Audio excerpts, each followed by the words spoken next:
আসসালামু আলাইকুম বন্ধুরা। আরফি ঘুম থেকে উঠে আইসক্রিম নিয়ে বসছে। ওই দেখেন, ও স্কুল থেকে আইসা 2 ঘন্টা ঘুমাইলো, এখন দুপুরে খাওয়া দাওয়া করে নাই।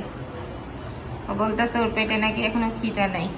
আর আপনার ভাইয়া আসার পথে নিয়ে আসলো তালের বিচি।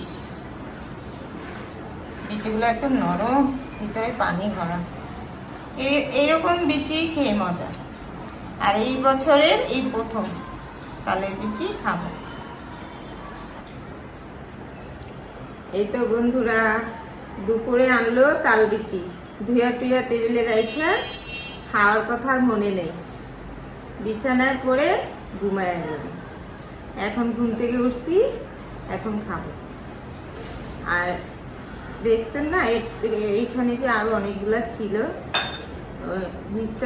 হিসাম এখনো খায়নি, আরপি খাইছে আর আপনার ভাইয়া খাইছে। হিসাম পড়ে আসা তারপর খাবে।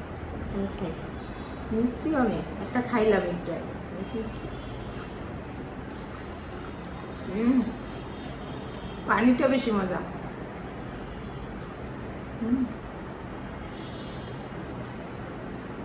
আর কয়েকদিন পর শক্ত হয়ে যাবে, তখন আর ভালো লাগবে না। এই যে পানি পড়ে গেছে, দেখছো? পানি পড়ে গেছে। আর কি বলতেছি, দেখছো? তাহলে বন্ধুরা, আমার ভিডিও আজকে এই পর্যন্ত। সবাই ভালো থাকবেন, সুস্থ থাকবেন। আল্লাহ হাফেজ।